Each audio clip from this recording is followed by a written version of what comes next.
has reached 7 billion on October 31, according to U.S. Census Bureau. It has doubled in 40 years from 3 billion in 1959 to 6 billion in 1999. The population reached its first billion in 1800s, doubled in 1927 after 130 years, and it reached 3 billion in 1960, and that took about 30 years. The 4th billion in 1974, which took 15 years. The 5th billion in 13 years in 1987. The 6th billion in 12 years in 1999, and currently 7 billion. And over here we can see the world population ever since 10,000 BC, and it only when it reached the Industrial Revolution 1800s that it exponentially increased.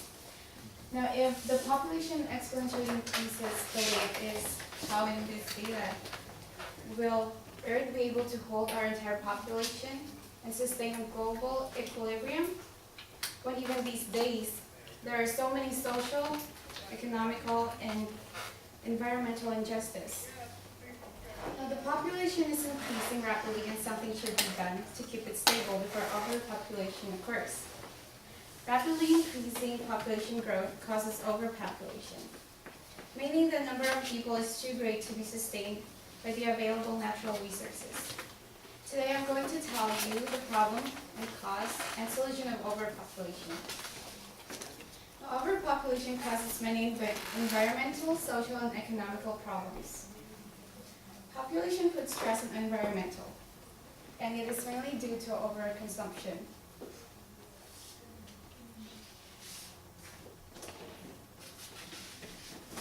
One of the main causes of overpopulation is burning fossil fuels and use of electricity causes carbon emission. According to Action Bioscience, carbon emission is emitted into atmosphere, which increases global temperature and causes climate change. Also, another problem is deforestation.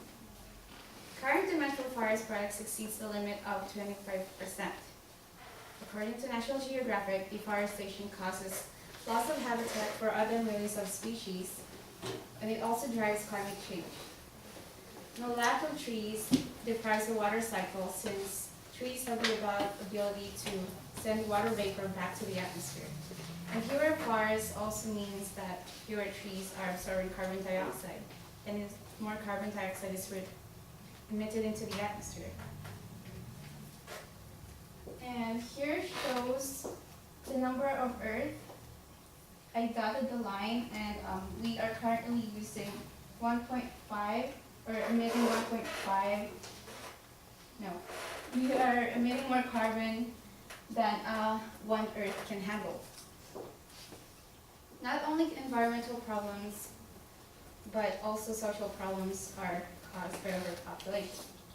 In Harmony.org, the Institute of Population Science, Berkeley, suggests that overpopulation raises social problems pertaining to overcrowding, conflicts, health and personal freedom, and also democracy. Overcrowding causes physical and behavioral problems. In less densely packed places, like small towns, people are friendlier. Like how we are here in Palm Springs, we are all friendly. When I went to New York, people were mean. In growing metropolitan area, cost of housing rises and commuting takes longer, and it causes traffic. Within the democracy, when population is high, persons barely have input into political decisions.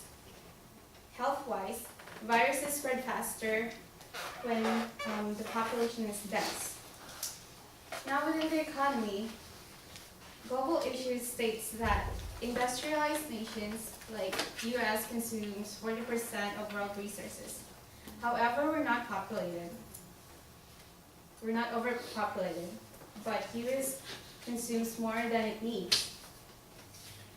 In third world countries that are overpopulated, they consume less where there is more need, because they have low natural resources. And this only shows the inequality of economy, which puts strain on people.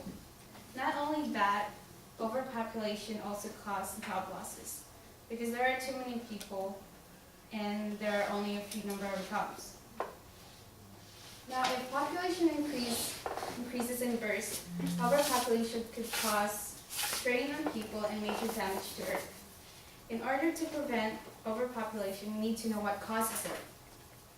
The main factors of overpopulation are improved medicine, poor family planning, and the lack of knowledge. Technology advances in medicine and scientific research eliminates diseases.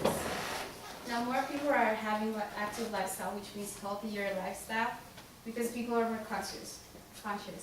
They are living longer, which causes mortality rates to be higher than morbidity.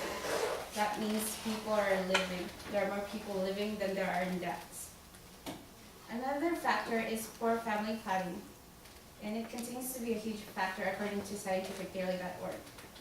About 200 million many developing nations do not meet the need for family planning, such as Africa, Asia, and Latin America.